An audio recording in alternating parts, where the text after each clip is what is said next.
Akaũnti cia bengi cia mũhunjia mwĩkĩrĩre nganja Ezekiel Odero igũthiĩ na mbere na kũhingwo. Ũũ nĩ thutha wa igoti kũregana na ihoya rĩa mawakiri a Ezekiel rĩa kwenda ihingũrwo.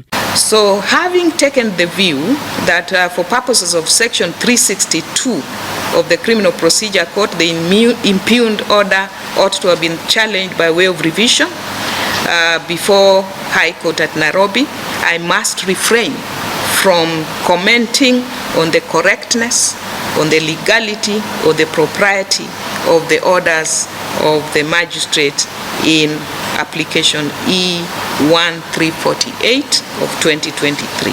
Mũcirithania Olga Sewe augĩte kuona cira wa kũhingithia akaũnti ici wandĩkithirio kaũnti-inĩ ya Nairobi igoti-inĩ rĩa Milimani, itua rĩa gũcihingũra rĩbatiĩ kuma orokuo.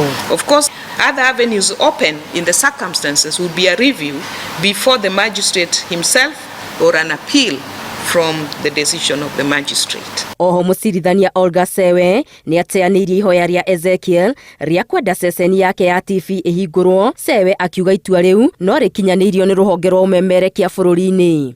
So in the light of the foregoing, the orders that commend themselves to me and which I hereby grant are as follows.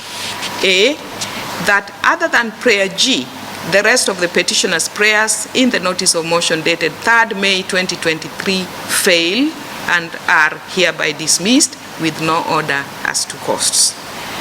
B, the second application dated 8th May 2023 being misconceived is hereby struck out with no order as to costs. So that is my... No na kũrĩ ũguo, igoti nĩ rĩtĩkĩrĩtie gũcokererio kwa mĩhang'o kanitha-inĩ ũrĩa mũhunjia ũyũ atongoragia mwena wa Mavueni, Kilifi. Nakuo mũtitũ-inĩ wa Shakahora, mĩhang'o ya gwethana na mĩĩrĩ ĩrĩa ĩngĩkorwo ĩthikĩtwo no ĩrathiĩ na mbere. Ngĩribotera Inooro TV, Geto Wangari Maria wa Mũigana.